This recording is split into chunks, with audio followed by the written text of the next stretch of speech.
आखिरी पीरियड खत्म होते ही शुभदा स्टाफ रूम में आई। उसने अपने नोट्स और किताबें अलमारी में रखकर अलमारी को ताला लगाया और घड़ी की ओर देखा। 5:15 बज रहे थे। आज रंजू और दीपा नहीं आए, इसलिए अकेले ही जाना होगा सोचकर उसका मन थोड़ा कसेला हुआ। चलो चलते हैं शुभदा मैडम। शुभदा मन ही मन बात करते हुए कॉलेज से बाहर निकली। 5:30 बजे की बस छूट ना जाए इसलिए थोड़ी तेज चलने लगी। उसके पास अपना स्कूटर था, लेकिन बीच में एक हादसा क्या हो गया तो उसने स्कूटर चलाना ही बंद कर दिया। अब रोज दीपा और रंजू के साथ ही आया जाया करती थी। मैडम मैडम, पीछे से किसी ने पुकारा तो उसकी चलने की गति धीमी हो गई। एक युवक उसके पास आया। आप शुभदा मैम है ना?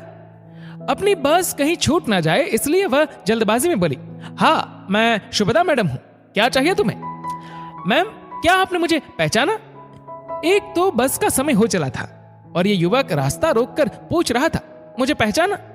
क्या? गुस्सा तो खूब आया, पर उसका मासूम चेहरा और शरारती आंखें देखकर गुस्सा छूमंतर हो गया। नहीं रे बेटा, नहीं पहचाना। मैम, नूतन विद्या निकेतन स्कूल, कक्षा 12वीं ब। सुमित, अनंत, अनिल, केटी, राजू।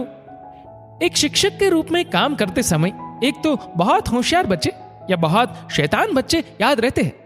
कक्षा 12वीं ब उनमें से एक थी। याद आया मैम? वह उसके सवाल पर मुस्कुराई। हाँ मुझे याद आया, उस जैसी मस्तीखोर कक्षा मुझे फिर कभी देखने को नहीं मिली। क्या नाम है तुम्हारा? मैं सुमित हूं मैम, आपका शैतान बच्चा। सुमित, अरे तुम तो बहुत बदल गए हो, क्या कर रहे हो आजकल? मैम अगर आपके पास थोड़ा समय हो तो कॉफी पी सकते हैं क्या? शुभदा ने घड़ी देखी, बस तो जा चुकी थी।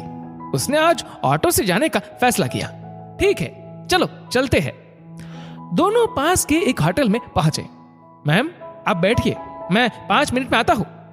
वह उसे बिठाकर कूपन लेने काउंटर पर गया। उसे नूतन विद्या निकेतन स्कूल याद आ गया।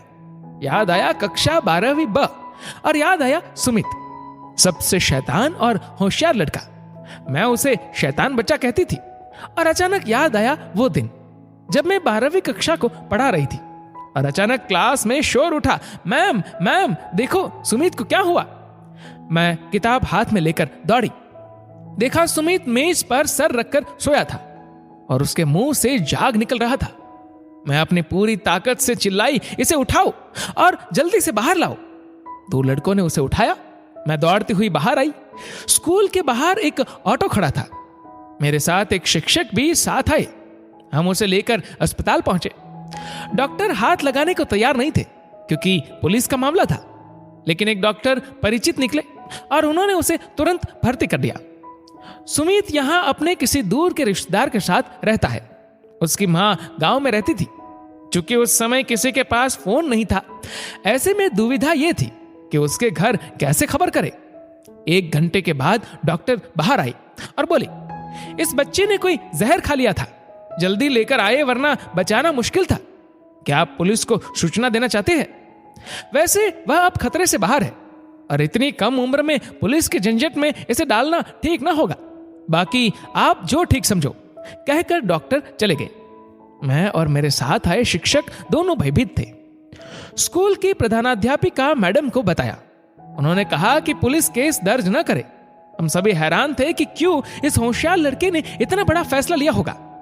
साथ वाले शिक्षक ने कहा, मैडम आप मनोविज्ञान पढ़ाती है, आप उससे पूछना तो। मैंने कहा वह ठीक तो हो जाए फिर उससे पूछती हूं। अगले दिन उसे अस्पताल से छुट्टी मिली। मैं उसे अपने घर ले आई। उसने मुझे जो बताया वह बेहद दुखद था। बचपन में ही पिता की मृत्यु हो गई थी। मां खेत में काम करती थी। सुमित यहां अपने दूर के चाचा के साथ रह रहा था। वह स्कूल के बाद रात 10 बजे तक अपने चाचा की किराने की दुकान में काम करता था। घर के भी बहुत काम में हाथ बटाता था। फिर भी चाची को वह एक आंख नहीं भाता था। कल चाची ने उस पर पैसे चुराने का आरोप लगाया। उसे बहुत बुरा भला कहा और पीटा भी। वो रोने लगा। मैंने उससे कहा, बेटा तुम्हारी मां ने अपने कलेजे पर पत्थर रखकर तुम्हें यहां कुछ बनने के लिए भेजा है। अगर उन्हें इस बात का पता चला तो वो ये धक्का सहन नहीं कर पाएगी। इसलिए आगे कभी ऐसे बुरे विचार आए तो अपनी मां का चेहरा याद करना, उनकी तकलीफ याद करना, समझे? फिर हमने उसकी रहने की व्यवस्था पास के छात्रावास में कर दी। वह इतना स्वाभिमानी था कि छोटा मोटा काम करके अपना खर्च वहन करता था। 12वीं में उसे 75% मिले। उसके बाद एक बार वह मुझसे 2300 रुपए मांगने आया था किसी अच्छे कॉलेज में प्रवेश पाने के लिए। उसी साल मुझे यहां एक कॉलेज में नौकरी मिल गई और मैं यहां शिफ्ट हो गई। मैम लीजिए। सुमित ने सैंडविच उसके सामने रख दिया। अरे इसकी क्या जरूरत, अभी घर ही जाना है। मैम मुझे बहुत भूख लगी है और अगर मैं आपके सामने अकेले खाने के लिए बैठ जाता तो आप ही कहती ये शैतान अकेले अकेले खा रहा है। उसने इतनी मासूमियत से कहा कि मुझे वही पुराना सुमित याद आया। शैतान बच्चा, तुमने मुझे नहीं बताया तुम क्या करते हो। मैम मैंने 12वीं के बाद पत्रकारिता का कोर्स करने के लिए आपसे 2300 रुपए लिए थे। 3 साल बाद मैं पैसे वापस करने आया था, लेकिन आपने विद्या निकेतन छोड़ दिया था। मैंने आपको खोजने की बहुत कोशिश की, लेकिन आज मैं यहां काम के सिलसिले से आया था तो अचानक आप दिख गए। अच्छा तो अब तुम पत्रकार हो। पत्रकार नहीं मैम, मैं संपादक हूं। अरे वाह, बहुत अच्छा। शैतान बच्चा, बधाई हो। मैम ये सब आपकी वजह से कर सका। आपने मुझे मौत के मुंह से बाहर निकाला, मुझे जीने की नई उम्मीद दी, बिना किसी हिचकिचाहट के मुझे 2300 रुपए दिए। मैम आज मैं जो कुछ हूं वह आपकी वजह से हूं। कहते कहते उसका गला रूंध गया और आंखों में आंसू आ गए। अरे मैंने कुछ खास नहीं किया बेटा, तुम थे ही काबिल। सुमित उठा और मेरे पैरों पर झुक गया। मैंने उसके सिर पर हाथ रखा और कहा, खुश रहो बेटा। ओए शैतान बच्चा, तुमने तो कहा था कॉफी पिलाता हूं, कहाँ है कॉफी? Oh sorry ma'am. वो आंखें पोंछता हुआ खड़ा हुआ। अभी लाता हूं मैम, कहकर काउंटर की तरफ बढ़ गया। उसे देखकर शुभदा की आंखें भीग गई। क्या हुआ अगर मेरे अपने बच्चे नहीं हैं? जो प्यार और स्नेह सुमित जैसे कई विद्यार्थियों से मिलता है वह तो अनमोल है। कॉफी लेकर आ रहे सुमित को देखते हुए वह सोचने लगी।